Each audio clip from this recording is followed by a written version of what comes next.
नमस्कार दोस्तों। वो कहते हैं ना कि कोई तेरा साथ ना दे तो गम ना कर, कोई तेरा साथ ना दे तो गम ना कर, दुनिया में खुद से बड़ा कोई हम सफर नहीं होता।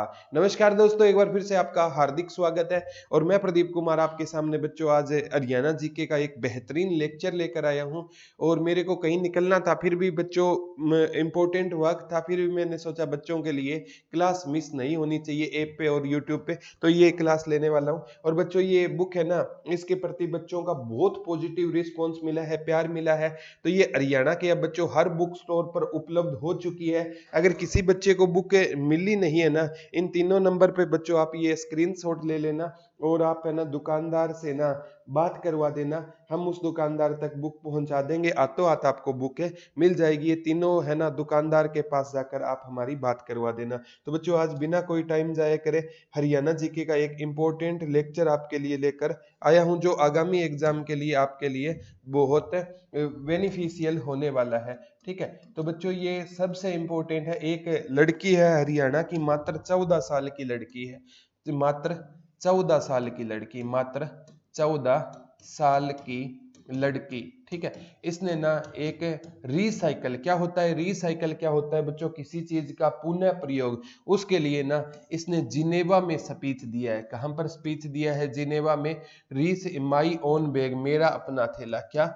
मेरा अपना थैला। अब आप कहोगे गुरुजी क्या होता है रिसाइकल? जब भी आप है ना मोबाइल वाली शॉप पे जाओगे ना, वहां पर रिसाइकल वो लगे होते हैं बच्चों, वहां पर लिखा होता है कि कोई आपका फोन तो खराब हो जाए, डैमेज, तो उसको उस बॉक्स में डाल दो, हम उस पार्ट से उसको क्या करेंगे? रिसाइकल करेंगे, पुनः प्रयोग करेंगे। तो ये क्वेश्चन सुनना लैंग्वेज। 14 साल की उस लड़की का नाम बताओ जिसने रिसाइकल, पुनः प्रयोग और अव्यवस्था कम करने को बढ़ावा देने वाले माय ओन बैन या मेरा अपना थैला उपक्रम के बारे में जिनेवा के यूनाइटेड नेशन यूरोपियन मुख्यालय में भाषण दिया। तो ये लड़की कौन थी प्यारे बच्चों? सिया तायल थी। कौन सी लड़की थी बच्चों?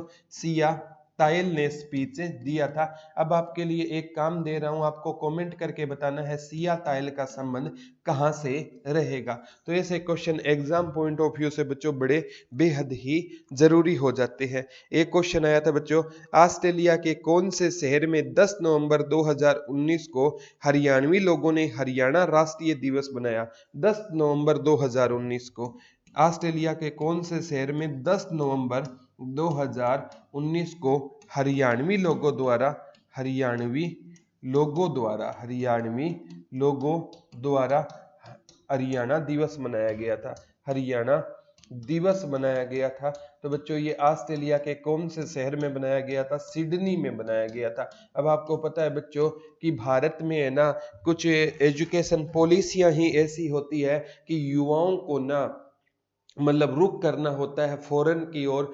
दुख भी होता है लेकिन खुशी भी होती है कि कोई फॉरेन जाकर भी ना अपने कल्चर को भूलता नहीं है। मैं आपको एक ही बात कहूंगा कि आप जीवन में प्यारे बच्चों कितने भी आगे बढ़ जाना, लेकिन अपनी रूट्स है ना, अपनी जड़ों को कभी भूलना मत। वो है ना, आप जितनी मर्जी ऊंचाई पर पहुंच जाना, लेकिन वहां से आपको अगर ना अपने नजर नहीं आए ना, तो उस ऊंचाई का कोई फायदा नहीं है। तो ये याद कर लेना, हरियाणवी लोगों द्वारा 10 नवंबर 1919 को ऑस्ट्रेलिया के सिडनी में हरियाणा दिवस मनाया गया था। और सरकार से यही आग्रह रहेगा कि एजुकेशन पॉलिसी ऐसी बनानी चाहिए कि जिससे युवाओं को रोजगार मिले। और बच्चों आप सभी से रिक्वेस्ट करूंगा कि जो आने वाली 25 फरवरी है ना, उसको 11 बजे ना हमें एक जैसे हैशटैग वो चलाना है, मोदी रोजगार दो। ये वर्ल्ड वाइड लेवल पे हमें चलाना है और ट्रेंड करवाना है। कल भी ट्रेंड कर गया था मोदी रोजगार दो, तो 25 फरवरी को 11 बजे ये हैशटैग चलाना है।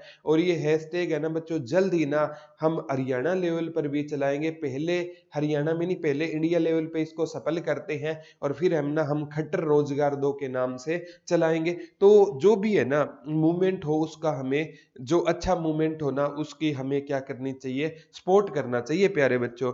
अभी एक एग्जाम में ये क्वेश्चन बना था बच्चों, आगामी एग्जाम में भी आ सकता है कि हरियाणा के रोहतक जिले में निम्न में कौन सा विख्यात स्मारक है? चोरों की बावली। चोरों की बावली कहां पर रहेगा? रोहतक में रहेगा। चोरों की बावली चोरों की बोली कहां पर रहेगा प्यारे बच्चों? रोहतक में रहेगा। कहां पर रहेगा? रोहतक में रहेगा। रोहतक से क्या क्वेश्चन बन सकते हैं बच्चों? यहाँ है ना चौबीसी चबूतरा है। चौबीसी चबूतरा कहां पर रहेगा? तो चौबीसी चबूतरा प्यारे बच्चों रोहतक में रहेगा। महम का किला, महम का किला कहां पर रहेगा? तो महम का किला रोहतक में रहेगा। और गौकर्ण का तालाब कहां पर है? गौकर्ण का तालाब कहां पर है गुरुजी? रोहतक में है। रोहतक में कौन सी मस्जिद है? शीशों वाली मस्जिद कहां पर है गुरुजी? रोहतक में है। शीशों वाली मस्जिद का प्रवेश द्वार किसका बना है गुरुजी? संगमरमर का बना है। दीनी मस्जिद कहाँ है गुरुजी? रोहतक में है। जहां पर दीनी मस्जिद है वहां पर क्या होता था पुराने टाइम में? जैन मंदिर था। इसको मस्जिद का रूप किसने दिया था? औरंगजेब के शासनकाल में दिया गया था। ठीक है। हरियाणा का एजुकेशन हब कौन सा है गुरुजी? रोहतक है। और एशिया की सबसे बड़ी जो कपड़ों की सोरी मार्केट गुरुजी कहां पर रहेगी? रोहतक में रहेगी। हरियाणा की जो राजनीतिक राजधानी भी बोल सकते हैं। और राजनीति के कारण राजनीति के कारण हार्ट ऑफ हरियाणा कौन सा है गुरुजी? रोहतक। वैसे मैप के हिसाब से हार्ट ऑफ हरियाणा आपका कौन सा रहेगा? जींद रहेगा। तो रोहतक से क्वेश्चन बनना लाजमी है प्यारे बच्चों। रोहतक से क्वेश्चन कपास की सबसे बड़ी मंडी कपास सिरसा में होती है। सिटी ऑफ कॉटन पलवल में है। कपास की सबसे बड़ी मंडी गुरुजी कहां पर लगती है? रोहतक में लगती है। ये सारे क्वेश्चन का जवाब क्या होता है प्यारे बच्चों? रोहतक होता है। तो जितना ज्यादा डिटेल में पढ़ोगे ना जीएस है ना, उतना जीके से भी प्रेम हो जाएगा और आपका एग्जाम भी क्या हो जाएगा? क्लियर हो जाएगा। तो ये याद कर लेना बच्चों, सबसे इंपॉर्टेंट क्वेश्चन बनेगा। एक बार पूछा गया था बच्चों हरियाणा उर्दू अकादमी की स्थापना कब हुई थी? 22 दिसंबर 1985 को हरियाणा उर्दू अकादमी की स्थापना कब हुई थी? तो 22 दिसंबर 1985 को 22 दिसंबर 1985 को हरियाणा उर्दू अकादमी की स्थापना हुई थी। हरियाणा उर्दू अकादमी की पत्रिका पूछे तो कौन सी हो जाएगी बच्चों? इंपॉर्टेंट रहेगी, जमुना तट हो जाएगी। कौन सी हो जाएगी? जमुना तट हो जाएगी। हरियाणा हिंदी साहित्य अकादमी की हरी गंधा हो जाएगी। हरियाणा संस्कृत साहित्य अकादमी की हरी प्रभा हो जाएगी। और हरियाणा पंजाबी साहित्य अकादमी की शब्द बूंद हो जाएगी। हरियाणा साहित्य अकादमी का हेडक्वार्टर कहां पर रहेगा प्यारे बच्चों? पंचकुला में रहेगा। और पंचकुला ना आए तो कहां पर हो जाएगा प्यारे बच्चों? चंडीगढ़ में हो जाएगा। कहां पर हो जाएगा? चंडीगढ़ में हो जाएगा। यही एग्जाम पॉइंट ऑफ व्यू से सारी चीजें याद कर लेना, यहाँ से क्वेश्चन बनने ही बनने हैं। ठीक है। एक बार ये पूछा गया था बच्चों Haryana state pollution control board या हरियाणा राज्य प्रदूषण नियंत्रण मंडल, हरियाणा राज्य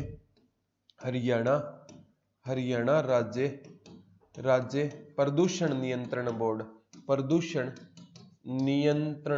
नियंत्रण बोर्ड कब बना था? तो हरियाणा राज्य प्रदूषण नियंत्रण बोर्ड की स्थापना कब हुई थी बच्चों? 1974 में हरियाणा राज्य प्रदूषण नियंत्रण बोर्ड की क्या हुई थी? स्थापना हुई थी। और ये इसकी स्थापना गुरुजी क्यों हुई थी? इसकी स्थापना बच्चों जो प्रदूषण ज्यादा हो रहा है ना, उसको रोकने के लिए इसकी स्थापना की गई थी बच्चों। यहाँ से भी question exam point of view से बन जाते हैं। ठीक है। एक बार ये पूछा गया था, आगामी एग्जाम में भी आ सकता है बच्चों, कि हरियाणा में निम्न में कौन सी नदी हरियाणा सरकार ने प्रस्तुत किए दस्तावेजों के अनुसार लुप्त हो गई? वैसे भारत सरकार इसको लुप्त मानती है। ठीक है। लेकिन ना वो कौन सी नदी है बच्चों? सरस्वती नदी है। कौन सी नदी है? सरस्वती नदी है। लेकिन ना ये सरस्वती नदी की खुदाई कहां पर हुई थी? मुगला वाली गांव कहां पर रहेगा गुरुजी? यमुनानगर में रहेगा। और यहाँ से सरस्वती चैनल के साक्ष्य मिले थे। और हरियाणा सरकार ने सरस्वती विकास बोर्ड का भी क्या किया है? गठन किया है। तो ठीक है। और सरस्वती नदी के लिए दर्शन लाल जैन जी ने बहुत काम किया था और उनका पीछे देहांत हो गया। मैं उनको नमन करता हूँ बच्चों। सरस्वती नदी है ना, ये कहाँ से हरियाणा में प्रवेश करती थी? आदि बद्री। आदि बद्री कहाँ पर रहेगा? यमुना नगर में रहेगा। और आदि बद्री नारायण मंदिर एक बार आया था, किस नदी के किनारे रहेगा? आदि बद्री नारायण मंदिर सरस्वती नदी के किनारे है। और यमुना नगर पूछे ना किस नदी के किनारे है? तो यमुना नगर है ना, यमुना नदी के किनारे भी है, लेकिन यमुना नदी से पुरानी नदी कौन सी है? सरस्वती नदी। तो यमुना नगर प्यारे बच्चों सरस्वती नदी के किनारे रहेगा। किस नदी के किनारे? और सरस्वती ऑप्शन ना आए तो यमुना नगर किस नदी के किनारे हो जाएगा? यमुना नदी के किनारे क्या हो जाएगा? यमुना नगर हो जाएगा। यहां से एग्जाम पॉइंट ऑफ व्यू से क्वेश्चन बनेंगे। एक क्वेश्चन आया था बच्चों कुछ दिन पहले, मार्च 2019 में, post graduate institute of medical science जो पीजीआई रोहतक है ना, वो किसकी वजह से खबरों में रहा था? नेत्रिकी विभाग में सर्जरी के दौरान चिकित्सा की उपेक्षा हो गई थी। नेत्रिकी विभाग में, नेत्रिकी विभाग में, नेत्रिकी विभाग में ना चिकित्सा के कारण क्या कर दी गई थी? मरीज की उपेक्षा हो गई थी। यानी नेत्रिक की जो मतलब आई साइट होता है ना, जो आंखों का विभाग होता है, उसमें ना सर्जरी के दौरान लापरवाही बरती गई थी। और कई बार जब लापरवाही होती है ना, तो मरीज है ना उस हॉस्पिटल तक को आग लगा देते हैं। तो ऐसी घटना हुई थी पीजीआई रोहतक में। नेत्रिकी विभाग में ना डॉक्टरों द्वारा सर्जरी के दौरान उपेक्षा की गई थी ये मरीज की। तो ये भी पेपर में पूछा जाता है बच्चों, तो ये याद कर लेना, एग्जाम पॉइंट ऑफ व्यू से बहुत ज्यादा इंपॉर्टेंट है, हो जाएगा। मार्च 2019 की, क्योंकि ये पिछले साल की बात है, पीछे से पिछले साल की बात है, तो यहाँ से क्वेश्चन बन जाते हैं कई बार। ठीक है, एक बार पूछा गया था बच्चों, सबसे इंपॉर्टेंट है कि 14 नवंबर 2019 तक हरियाणा का कौशल विकास और औद्योगिक मंत्री कौन है? हरियाणा का कौशल विकास, हरियाणा का कौशल विकास और औद्योगिक मंत्री कौन है? कौशल विकास और औद्योगिक मंत्री, कौशल विकास और औद्योगिक मंत्री कौन है? तो हरियाणा का कौशल विकास एवं औद्योगिक मंत्री कौन है? तो ये मूलचंद शर्मा रहेंगे। कौन रहेंगे बच्चों? मूलचंद शर्मा। मूलचंद शर्मा का विधानसभा क्षेत्र कौन सा है गुरुजी? बल्लभगढ़ है। और अब बल्लभगढ़ नहीं आएगा प्यारे बच्चों, अब बलरामगढ़ आएगा। बलरामगढ़ ये कहाँ पर रहेगा? फरीदाबाद में रहेगा। कहाँ पर रहेगा? फरीदाबाद में रहेगा। इनके पास और कौन सा डिपार्टमेंट है गुरुजी? परिवहन मंत्रालय भी इनके पास है रहेगा। और 1857 की क्रांति में यहाँ का नेतृत्व किसने किया था? राजा नाहर सिंह ने बल्लभगढ़ का नेतृत्व किया था। और गुडियर टायर की ना जो फेमस एजेंसी भी है, वो भी हरियाणा में बल्लभगढ़ की फेमस मानी जाती है। यहाँ से question exam point of view से प्यारे बच्चों पूछ लिया जाता है। मैं तो आपसे एक ही बात कहता हूँ कि क्वेश्चन किसी भी लेवल का घुमा फिरा के पूछ ले, लेकिन मेरे प्यारे बच्चों का वो क्वेश्चन गलत नहीं होना चाहिए। ठीक है, एक बार ये पेपर में आया था बच्चों कि सबसे ज्यादा आगामी एग्जाम में भी आपसे ये पूछा जा सकता है कि प्रस्तावित आतंकवादी रोधी बल जिसमें एनएसजी द्वारा प्रशिक्षित योग्य पुलिस कर्मियों को शामिल किया जाएगा, उन्हें खालिस्तान नाम से जाना जाएगा। तो बच्चों ये प्रस्तावित है, जिसको ट्रेनिंग कौन देगा? NSG, national security guard, NSG. ठीक है, इनके कमांडो उसको क्या देंगे? ट्रेनिंग देंगे। वो किस नाम से जाना जाएगा? वो कवच के नाम से जाना जाएगा। तो ये कवच याद कर लेना बच्चों, ये क्या है? आतंकवादी निरोधी दस्ता है। ठीक है, इसको ट्रेनिंग देंगे, एनएसजी के कमांडो ट्रेनिंग देंगे, वो पुलिस कर्मियों को देंगे। उसको किस नाम से जाना जाएगा प्यारे बच्चों? कवच के नाम से जाना जाएगा। मैं नहीं कहता ये सारे क्वेश्चन है सभी को नहीं आते, लेकिन मैं इतना जरूर मानता हूं कि बहुत से बच्चों को ये क्वेश्चन नहीं आते, लेकिन हमारा मकसद है कि हर एक जरूरतमंद बच्चे के घर में चिराग जलना चाहिए, शिक्षा रूपी चिराग और जॉब रूपी, नौकरी रूपी चिराग उसके घर में जलना चाहिए। ठीक है, तो आगे बच्चों एक क्वेश्चन पूछा गया था कि हरियाणा में किस हवा के कारण जून और सितंबर के बीच में बारिश होती है? हरियाणा में किस हवा के कारण जून और सितंबर में, क्या पूछना चाहता है बच्चों? जून और सितंबर में बारिश होती है। तो ये दक्षिण पश्चिम मानसून द्वारा, दक्षिण पश्चिम मानसून, दक्षिण पश्चिम मानसून द्वारा हरियाणा में ना जून और सितंबर महीने में क्या होती है? बारिश होती है। किस महीने में बारिश होती है? जून और सितंबर महीने में हरियाणा में दक्षिण पश्चिम मानसून द्वारा क्या होती है प्यारे बच्चों? बारिश होती है। किस महीने में? जून और सितंबर के महीने में बारिश होती है। ठीक है, तो हरियाणा में ज्यादातर बारिश पूछे तो प्यारे बच्चों लोकेशन के हिसाब से पूछ रहा है, उत्तर पूर्व में होती है। और हरियाणा में कम वर्षा है ना दक्षिण पश्चिम में होती है। और मानसून, दक्षिण पश्चिम मानसून है ना, हरियाणा में किस महीने में ज्यादा बारिश होती है? जून। और जो केरल के मालाबार तट पर ना मानसून सबसे पहले आता है। और बारिश के आगमन से पहले ना तो ये खरीफ की फसलें बोई जाती है। ये भी पेपर में पूछ लिया जाता है कि जून माह में कौन सी, मानसून के आगमन से पहले ये फसलें बो दी जाती है, कौन सी खरीफ की फसल बो दी जाती है। यहाँ से भी बच्चों क्वेश्चन बन जाते हैं। ठीक है, एक बार एग्जाम में पूछा गया था बच्चों, भारत कृषक समाज और अखिल भारतीय पिछड़ा वर्ग संघ का संस्थापक महासचिव कौन था? अखिल भारतीय पिछड़ा वर्ग महासंघ, अखिल भारतीय पिछड़ा पिछड़ा महासंघ, और भारत कृषक समाज के जो क्या थे बच्चों, संस्थापक महासचिव कौन थे? संस्थापक महासचिव, जैसे भारतीय राष्ट्रीय कांग्रेस के महासचिव कौन होते थे? ए.ओ. ह्यूम ही संस्थापक होते थे और ए.ओ. ह्यूम ही महासचिव होते थे। इसके महासचिव होते थे भारत कृषक समाज और अखिल भारतीय पिछड़ा महासंघ के रणवीर सिंह हुड्डा। कौन होते थे प्यारे बच्चों? रणवीर सिंह हुड्डा होते थे। कौन होते थे? रणवीर सिंह हुड्डा होते थे। ये किसके पिता होते थे गुरुजी? भूपेंद्र सिंह हुड्डा के पिता होते थे। और गुरुजी ये कौन होते थे? और जो राज्यसभा भी सांसद है वर्तमान में, दीपेंद्र सिंह हुड्डा के दादा होते थे। और बच्चों ये भारत की जो संविधान सभा के क्या होते थे? ये सदस्य होते थे। यहाँ से भी क्वेश्चन एग्जाम में पूछा जाएगा बच्चों। जो भारत का ना, यहाँ से क्या क्वेश्चन पूछा जा सकता है कि भारत का संविधान किस सभा ने बनाया? तो भारत का संविधान है प्यारे बच्चों, वो संविधान सभा ने बनाया था। भारत का संविधान किस सभा ने बनाया था? संविधान सभा ने। और भारत का संविधान किसके कहने पर बना था? तो भारत का संविधान प्यारे बच्चों कैबिनेट मिशन के कहने पर भारत का क्या बना था? संविधान बना था। और बच्चों संविधान सभा में कितने सदस्यों डिसाइड किए गए थे? 389।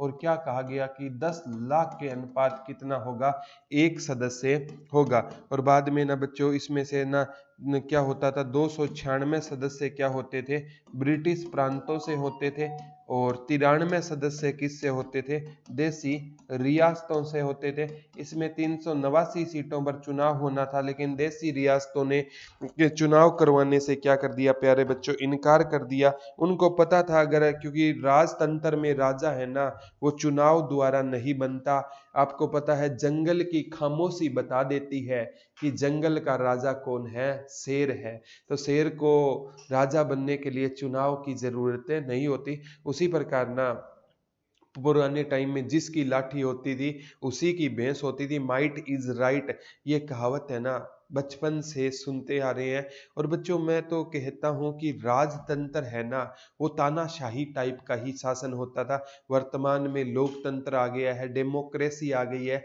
लेकिन आज जो डेमोक्रेसी चल रही है ना, वो भी मेरे को ना डिक्टेटरशिप से कम दिखाई नहीं दे रही है। किसान आंदोलन कर रहे हैं, सरकार ध्यान नहीं दे रही है। जीडीपी -23 चला गया था तो भी सरकार उस तरफ ध्यान नहीं दे रही है। तो ध्यान कब देगी?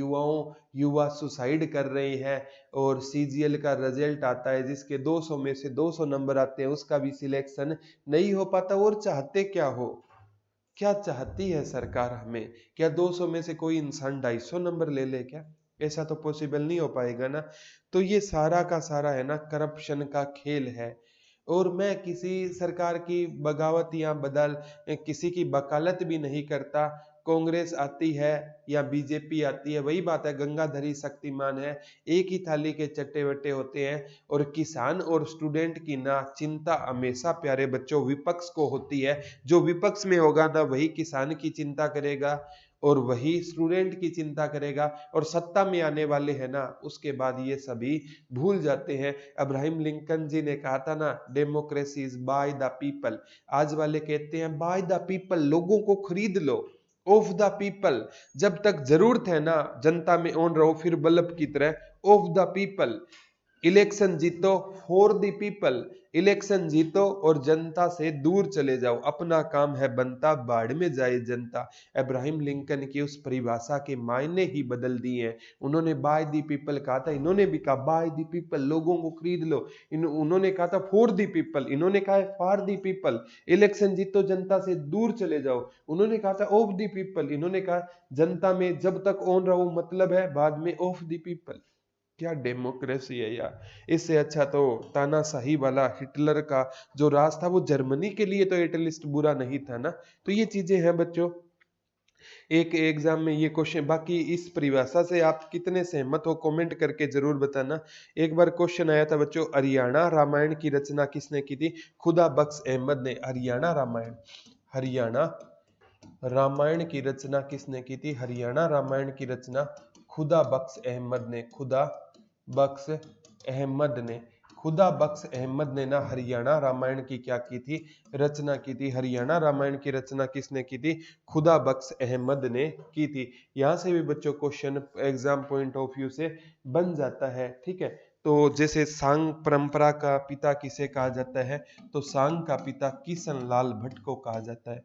किशन लाल भट्ट। गुरुजी किशन लाल भट्ट का संबंध कहाँ से था? यूपी मेरठ से था, ठीक है। फिर इनका संबंध कैसे था बच्चों? आपको पता है कि किसी टाइम में ना हरियाणा उत्तर प्रदेश का क्या होता था? हिस्सा होता था।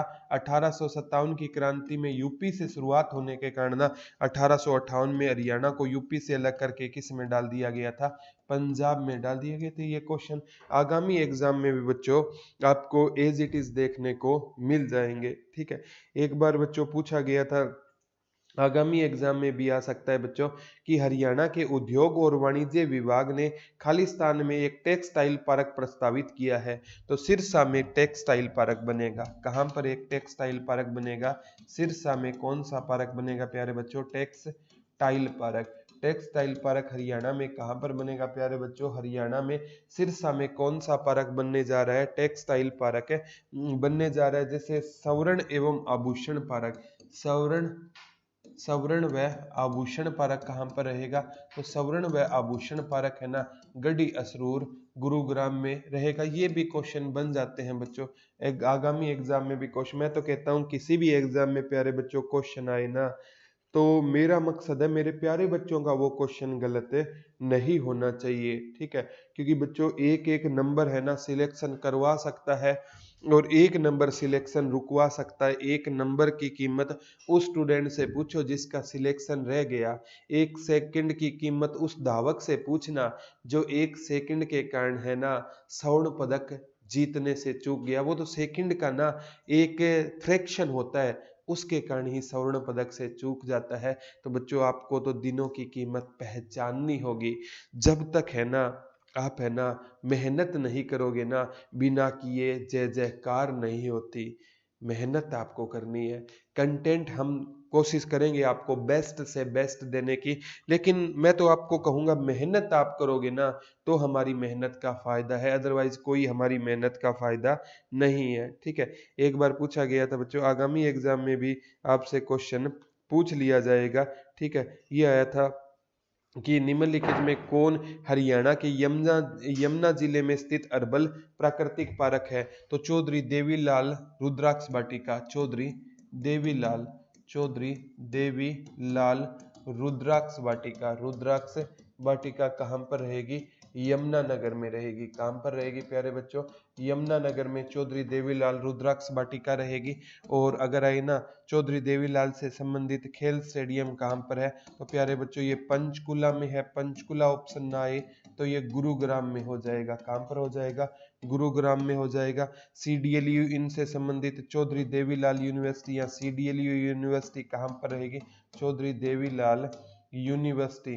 तो चौधरी देवीलाल यूनिवर्सिटी कहाँ पर रहेगी प्यारे बच्चों? यूनिवर्सिटी है ना ये सिरसा में हो जाएगी। गुरुजी कब बनी थी? 2003 में बनी थी, ठीक है।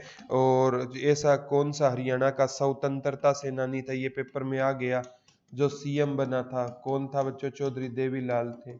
और चौधरी देवीलाल है ना, इनसे क्वेश्चन, ये हरियाणा के एकमात्र व्यक्ति थे जो देश के क्या बने थे? उप प्रधानमंत्री बने थे। यहाँ पूछ लेगा हरियाणा का ऐसा कौन सा व्यक्ति था जो देश का उप प्रधानमंत्री बना था, तो भी कौन सा आंसर हो जाएगा बच्चों? चौधरी देवीलाल हो जाएगा। हरियाणा के इन्हें क्या कहा जाता है? ताऊ, किंग मेकर, जन नायक, किसानों के मसीहा कहे जाते हैं चौधरी देवीलाल। एक बार क्वेश्चन पूछा गया था बच्चों, असली पंचतंत्र खालिस्तान के द्वारा लिखा गया था विष्णु दत्त शर्मा के द्वारा। असली पंचतंत्र, असली पंचतंत्र किसके द्वारा लिखा गया था? विष्णु दत्त शर्मा के द्वारा लिखा गया था। विष्णु दत्त शर्मा के द्वारा क्या लिखा गया था प्यारे बच्चों? असली पंचतंत्र लिखा गया था। असल पंचतंत्र या असली पंचतंत्र, ये पंचतंत्र की कहानियां हैं बच्चों, बड़ी फेमस कहानियां, बौद्ध धर्म से संबंधित भी कुछ इसमें कहानियां मिलती थी, विष्णु दत्त शर्मा ने लिखी थी। एक है बच्चों रिच लाइफ अस, रिच लाइफ अस, इसके लिए ना नयतारा सहगल ने लिखी थी, नयतारा सहगल की रचना थी। इनके लिए इनको हरियाणा साहित्य अकादमी पुरस्कार भी मिला था। वो पूछ लेगा रिच लाइफ अस के लिए किसको हरियाणा साहित्य अकादमी पुरस्कार मिला था? तो रिच लाइफ अस के लिए ना नयतारा सहगल को हरियाणा साहित्य अकादमी पुरस्कार से क्या किया गया था प्यारे बच्चों? नवाजा गया था। तो यहाँ से भी प्यारे बच्चों क्वेश्चन बनेगा। तो देखो आज कहीं जाना था तो भी लेक्चर लिया ना, तो मतलब क्या है, हमारे दिमाग में बच्चे है ना हर टाइम है ना घूमते रहते हैं, क्योंकि बच्चे हैं तो हम हैं, बच्चों के बिना हमारा कोई वजूद नहीं है। ठीक है, तो ये चीजें आपको इम्पोर्टेंट याद रखनी है बच्चों। हम आपके साथ हैं, रहेंगे और कहीं भी नहीं जाएंगे जब तक आपका सिलेक्शन नहीं होगा। एक आया था बच्चों, हरियाणा सरकार ने फसल विविधीकरण की प्रोत्साहित करने के लिए तथा 2022 तक सर्वोत्कृष्ट फसल विविधीकरण को प्राप्त करने के लिए खालिस्तान को बढ़ावा देने की योजना बनाई है। तो हरियाणा सरकार प्यारे बच्चों 2022 तक है ना बागवानी को बढ़ावा देने की योजना बना रही है। और एक कागजों में ना 2022 तक है ना हरियाणा सरकार कह रही है हम किसानों की आय क्या कर देंगे? दोगुना कर देंगे। मेरे को तो इसमें कोई सच्चाई दिखाई नहीं दे रही है। ये तो वो वाली बात हो गई कि आपको गिफ्ट चाहिए ही नहीं और मैं आपको धक्के से गिफ्ट दे रहा हूँ। ठीक है, तो वो बात है, किसान को बिल चाहिए ही नहीं, सरकार धक्के से दे रही है। और किसान पता नहीं कितनों ने अपनी जान गंवा दी, लेकिन सरकार के कानों पर जूंग नहीं रेंग रही है। और सरकार कहती है किसान जिद्दी है। पता नहीं कितनी मीटिंग हो गई है, हर बार किसान मीटिंग में चला जाता है, फिर भी कहती है किसानों की तो मांग ही थी एमएसपी दे दो, कानून रद्द कर दो। जिद्दी कौन है ये सब देख रहा है, लेकिन फिर भी है ना कुछ लोग ये कहते हैं कि आपको बिल के बारे में जानकारी नहीं है। अरे अन्नदाताओं को तो आप है ना एक अलग प्रोफेशन में बैठ कर ये बात कह रहे हो, और आप है ना इस लाइन में आओ, किसान वाली लाइन में, तब आपको पता चलेगा कि ये बिल क्या है और क्या नहीं है। सोचने के ना दिखावा अलग होता है। अब आज पेट्रोल है ना 100 रुपये पार कर गया है। ठीक है, अब है ना ये सरकार कहती है ये तो प्राइवेट कंपनियों के हाथों में है, सरकार कुछ नहीं कर सकती। और अगर है ना ये किसान वापिस लौट आया ना खाली हाथ आंदोलन से, तो जो आटा है ना वो भी 100 रुपए किलो होगा, और ये भी प्राइवेट कंपनियां तय करेगी, सरकार के हाथ में कुछ नहीं होगा। एमएसपी क्या होता है मैं आपको बताता हूं। सचिन तेंदुलकर का लड़का है अर्जुन तेंदुलकर, उसने 21 लाख बेस प्राइस रखा था, किसी ने उसको नहीं खरीदा। तब नीता अंबानी ने ना उसको उसके बेस प्राइस पर खरीद लिया। यानी जब आपको कोई ना खरीदे ना तो एमएसपी पर सरकार खरीदेगी। तो सचिन तेंदुलकर समझ गए कि एमएसपी क्या होता है, अब आप भी समझ जाओ। और किसानों को गालियां देने से कुछ नहीं होगा, अपने गिरेबा में भी झांक के देखो, ये रोटी है ना गूगल से डाउनलोड नहीं होगी जो ये पिज्जा बर्गर आप खा रहे हो। तो हर हाल में जो अन्नदाता है ना उसका सम्मान करना सीखो। और ये मीडिया है ना अन्नदाता को ही आतंकवादी दिखा रही है। ठीक है, तो कई बार क्या होता है बच्चों, जब बोलते हैं ना तो दिल से बातें निकलेगी, ये बात तो निकलेगी, क्योंकि सरकार रोजगार पर बोल ही नहीं रही है तो क्या करें, दुख तो होता ही है ना। ठीक है, और जब मतलब हमें वही बात है, गंगाधरी शक्तिमान है, पार्टियों से कोई फर्क नहीं पड़ता, लेकिन असल में ना राजनीति असली व्यक्ति है ना जो डिजर्व करते हैं वो आगे आएंगे ना, तभी राजनीति में फर्क देखा जाएगा। ठीक है, तो ये चीजें आपको याद रखनी है बच्चों। एक अमेरिका स्थित सिस्को ने हरियाणा के गुरुग्राम जिले में किसका शुभारंभ किया है? Global cyber range lab. Global cyber range, global, Gurugram में ग्लोबल साइबर रेंज का सिस्को ने उद्घाटन किया है। तो हरियाणा की ना, ये भी क्वेश्चन पूछा जा सकता है, हरियाणा की साइबर सिटी कौन सी रहेगी? तो हरियाणा की साइबर सिटी गुरुग्राम में रहेगी। तो ये लेक्चर था बच्चों, आपको ये लेक्चर से अवगत कराना जरूरी था। हरियाणा पुलिस का स्पेशल कोर्स चला हुआ है ना प्यारे बच्चों, तो उसको भी आप देख सकते हो धुरीना ऐप पर। ठीक है, तो देख लेना बच्चों, बड़ा ही अच्छा कोर्स है और बड़ी ही कम से कम फीस में है, तो देख लेना। और ग्राम सचिव का रिकॉर्डेड बैच है वो भी देख लेना। नंबर बच्चों एक लिख देता हूँ, एक नंबर, उस पर आप कांटेक्ट कर लेना, 74 978 400040047। कोई भी कोर्स से संबंधित जानकारी लेनी है तो आज के लिए इतना ही है, कल आपसे दोबारा रूबरू होंगे, तब तक के लिए धन्यवाद दोस्तों। जय हिंद, जय भारत, लव यू ऑल।